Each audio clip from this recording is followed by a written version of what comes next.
What up, YouTube? Here with a post-fight video for Jaron Ennis versus Chukhadzhian. Now, before I give you the summary of what took place in the fight, I'm going to tell you the results first. Jaron Ennis was able to pick up a unanimous decision win.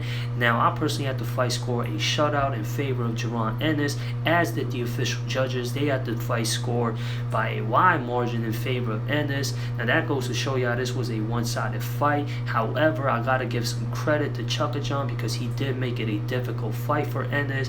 He showed good technical ability, good footwork, good counter-punching ability, good head movement, and good lateral movement to avoid shots from Jaron Ennis. Jaron Ennis struggled at timing and catching Chukhadzhian in this fight, and he had a hard time cutting off the ring versus Chukhadzhian, and he also struggled at moving laterally in this fight.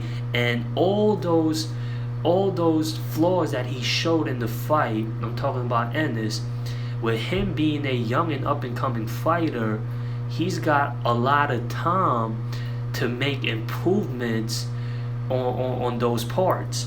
And Jaron Ennis, on a positive note, he was the one that was landing the more cleaner, more effective shots in the fight. He was the one pursuing the action in the fight, and he had a lot more moments in the fight than Chukhadzhian.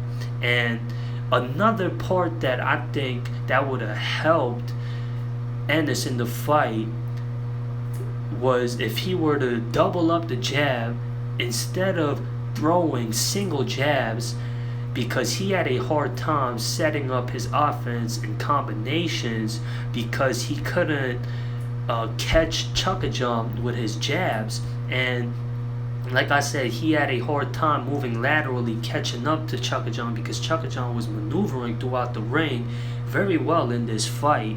And later on in the fight, I say after the 8th round, that's when Chukhadzhian started to slow down and Ennis started to apply more pressure. However, in the 11th and 12th round, that's when Chukhadzhian started to gain back some of his stamina and actually started punching back.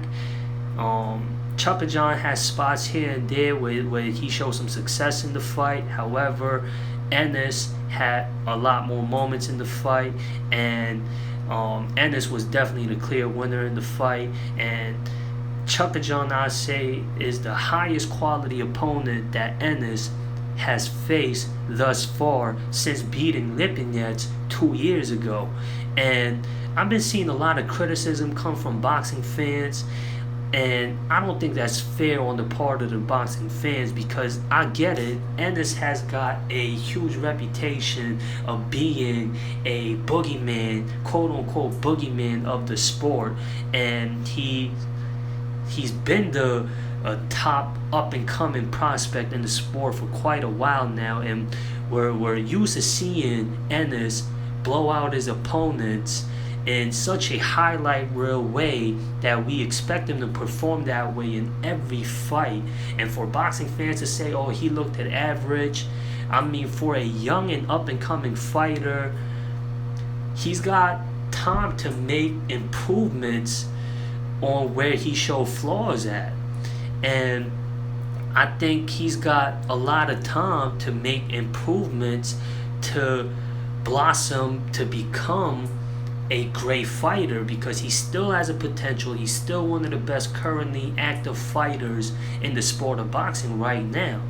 And in any sport, when an athlete steps up in the level of competition, you can expect the challenges to get tougher. And when the opponents become tougher, you cannot expect that athlete to perform in such a highlight reel way every time, especially in a sport like boxing. And the age factor is on the side of Ennis. Like I said, he's got time to make improvements and adjustments. And before he challenges, because he is the mandatory challenger for the IBF welterweight title, before he challenges someone of a caliber of a Errol Spence or Terence Crawford, the only two champions in the welterweight division right now. And hopefully sometime in the future we'll see that undisputed welterweight title fight between the two pound for pound greats, and there will be only one undisputed welterweight champion. If Ennis goes the way he's going, I say he's eventually gonna get that title shot to challenge for the welterweight titles. I say have one or two more fights before challenging and getting in there with someone on the level of a Errol Spence or Terence Crawford. I say fight a higher quality opponent than a Lipinets and Chukhadzhian. And if he performs in a great way, then we can say, oh, he's for sure ready to get in there with someone like a Errol Spence or Terence Crawford. And Ennis, this was the first time he went the distance, a full 12 rounds, and he didn't show any signs of fatigue.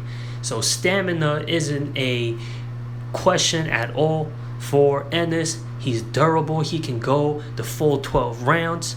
And all he got to do is make improvements on the fundamentals where he showed flaws at. He could double up the jabs in the future. He could work on his footwork and foot speed.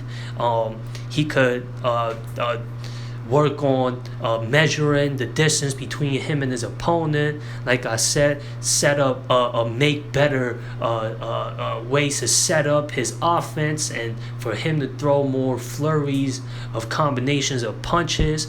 All that part of the game he could improve on for the future whenever he goes back to the gym to work on his fundamentals.